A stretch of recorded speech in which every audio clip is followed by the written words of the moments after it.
Durante décadas fue el piloto de la Fórmula 1 que acumuló más mundiales. Juan Manuel, el Chueco, una figura para recordar, y más ahora en el 70 aniversario de la Fórmula 1. El piloto que más admiraba a Ayrton Senna y seguro que muchos otros. No hay otro igual, no hay otro como Fangio. ¿Qué tal amigos? Me lo habéis pedido hasta la saciedad, en los directos de Instagram, en los comentarios de YouTube. ¿Por qué no haces una crítica de Fangio? Tienes que ver Fangio, Fangio por aquí, Fangio por allá. Bueno, pues aquí está, la crítica de Fangio. Es un documental que todos teníamos muchas ganas de verlo. Y es que se estrenó hace nada, hace unas pocas semanas, y ya en los días previos había como mucha expectación, ¿no? Como mucho bombo en torno a este documental y mucha curiosidad. Y quizás por esas expectativas que yo tenía, al final me he encontrado con un documental diferente a lo que yo me esperaba. No es ni peor ni mejor, pero sí distinto. Hay que tener en cuenta que este documental es muy tradicional, o sea, no se parece en nada a lo que estáis acostumbrados a ver, a reportajes con mucha agilidad, con mucho ritmo, con vaivenes y, por supuesto, con fuegos artificiales o cabriolas que aquí no vais a encontrar, ya os lo digo. Lo que os propone Fangio es más bien un estilo pausado, un ritmo reposado, para disfrutar sin prisas tranquilamente de todo ese material autobiográfico que gracias a Dios contamos con él, ¿no? Porque es un piloto que pudo vivir muchos años, dejarnos muchas entrevistas y hay material incluso de los años 50 con muy buena calidad. Todo esto tenemos que saberlo valorar. La historia es densa, ¿vale? O sea, nos remonta a años en los que la Fórmula 1 cambiaba mucho de año a año, de temporada a temporada. Entonces, como es muy fácil que nos perdamos, que perdamos el hilo, que caigamos en una apatía que nos lleva a no saber apreciar precisamente el documental, yo os recomiendo que os documentéis antes de verlo. Muchos de vosotros seréis expertos en Juan Manuel Fangio, no lo pongo en duda, sobre todo los que me veis desde Argentina, pero seguro que hay mucha gente, pues hombre, que inevitablemente no tiene tan vivo en el recuerdo esos años 50 como puede ser la trayectoria de Alonso, de Schumacher o de Senna en la Fórmula 1. La trayectoria de Fangio además es que es súper cambiante, o sea, corre casi a equipo por temporada. Con lo cual es muy fácil distraernos, es muy fácil perder el hilo de lo que nos cuentan, así que yo os recomiendo echar de vez en cuando un vistacillo a esa trayectoria y tener claro qué es lo que nos están diciendo, ¿no? Tener ya una idea preconcebida de esas carreras, esos grandes premios, qué suponen esas temporadas, qué ocurre en ellas, cuántas carreras corre Fangio, cuántas retiradas tiene, cuántas victorias cosecha y de alguna forma sí tener una idea mucho más enriquecedora de lo que es todo el documental. Fangio, el hombre que domaba las máquinas. 1 hora y 32 minutos de duración. Documental dirigido por los creadores de Senna. ¿Os habéis dado cuenta de lo que nos cuesta habitualmente encontrar información, recursos sobre la época de los 50? Esos años en los que nace la Fórmula 1, esa década que parece que está ahí olvidada, que realmente representa tanto porque es donde nació el deporte que tanto amamos y sin embargo parece que no interesa recordar algunas cosas de la Fórmula 1. Nos ponen la excusa de que, bueno, pues no se cuenta con muchas imágenes, de que el contenido apenas tiene calidad, pero yo creo que hay un trasfondo y es que el contraste les saca los colores. La exuberancia de la Fórmula 1 actual frente a la precariedad de aquellos años. Y ojo, no me refiero a precariedad tecnológica, que con esa lógicamente ya contamos.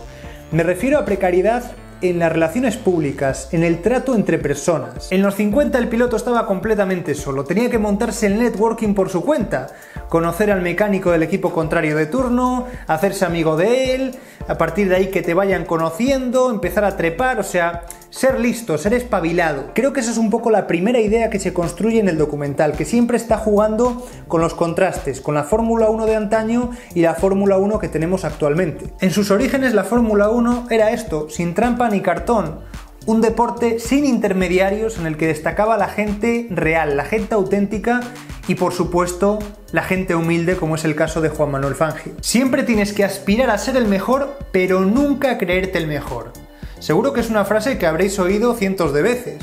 A cualquier persona le preguntarás ¿quién ha dicho esta frase? Ninguno te lo dirá, pero sí, es de Fangio. Rescato esta frase porque evoca muy bien lo que nos quiere transmitir el documental sobre la figura de Fangio, de una persona que llega a Europa en el año 49, en plena posguerra, apenas 4 años después del final de la Segunda Guerra Mundial, y que cuando tiene la oportunidad de correr en esa temporada 1950, el primer año de la historia de la Fórmula 1, él te dice, no, es un año que no estaba destinado para mí, o sea que yo no tenía por qué ganar ese año.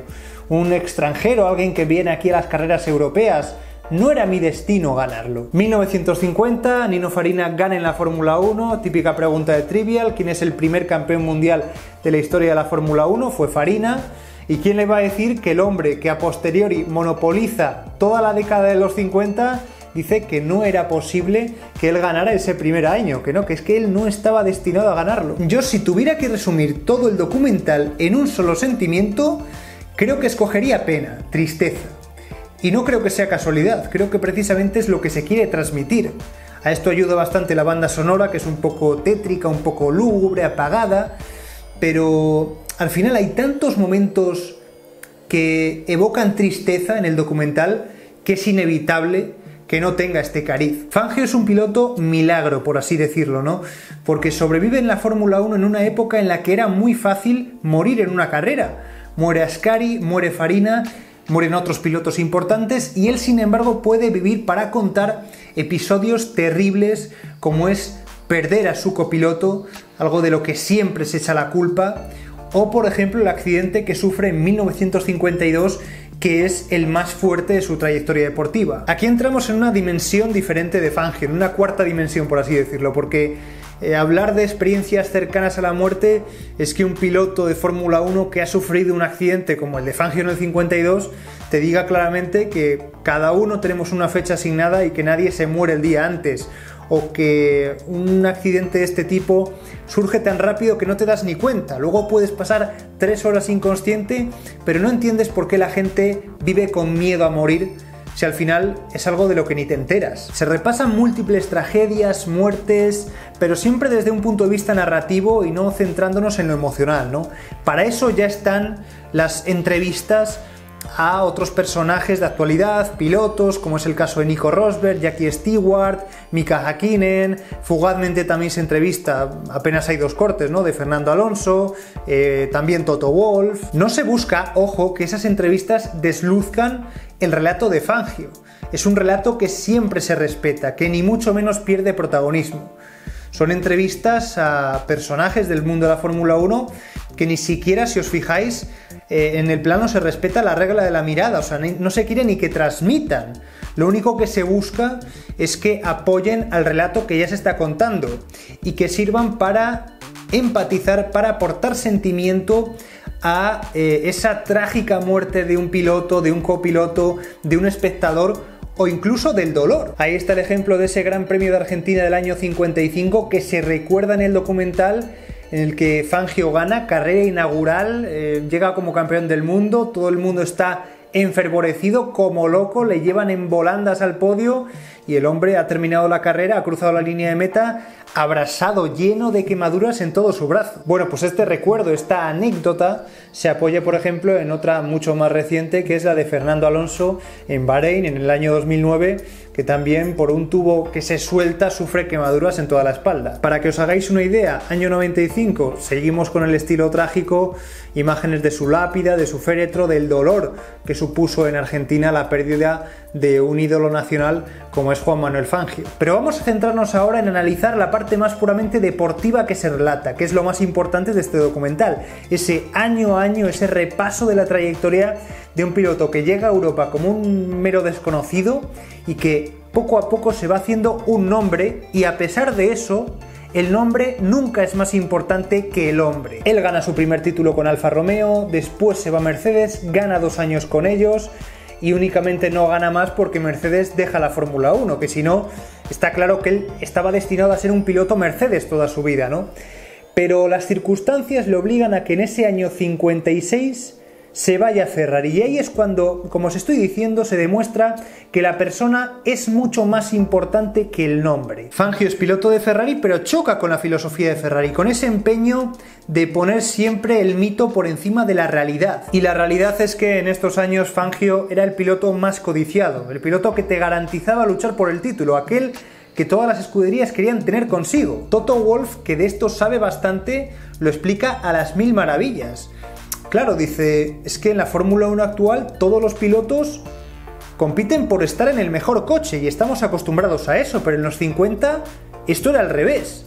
Todos los equipos se peleaban por tener al mejor piloto en sus filas. Pero bueno, la cabezonería de Enzo Ferrari va un poco a lo suyo, ya sabemos, y al final esto se demuestra en la última carrera en la que Fangio se está jugando el título y gana de milagro, ¿no? Termina la carrera segundo gracias a que un piloto que nada tenía que ver con Ferrari le deja su coche. Había tenido problemas en su coche, insisto, jugándose el título. Le pidió ayuda a uno de sus compañeros de equipo, por favor, déjame el coche que si no, no termino. Pero claro, no esperemos compañerismo en estos años y encima en el seno del equipo Ferrari. A ver, yo sí me tengo que quedar con una parte del documental, desde luego que sería esta. O sea, estás mezclando en la misma coctelera el carácter que no era fácil de Juan Manuel Fangio con la irreverencia, ese espíritu indomable de Enzo Ferrari, todo en un año complicado, lleno de tensiones y al final el título mundial. O sea, es que lo tiene todo. Claro, después de esto Fangio está deseando salir de Ferrari, llega a Maserati, gana el título y a partir de ahí se retira de la Fórmula 1. La excusa que se busca para hacer este documental es ese estudio matemático que se publica en 2016 que dice que Fangio es el mejor piloto de la historia de la Fórmula 1. ¿En base a qué datos? Pues básicamente dos que yo creo que serán insuperables por muchos campeones que vengan, por muchos pilotos que intenten superar lo que ya parece insuperable. No va a haber un piloto que consiga casi un 50%, 46% concretamente, de porcentaje de victorias. ¿Y qué vamos a decir ya de ganar el título con hasta 4 escuderías diferentes? Es una auténtica locura que nuestros ojos seguramente no verán jamás.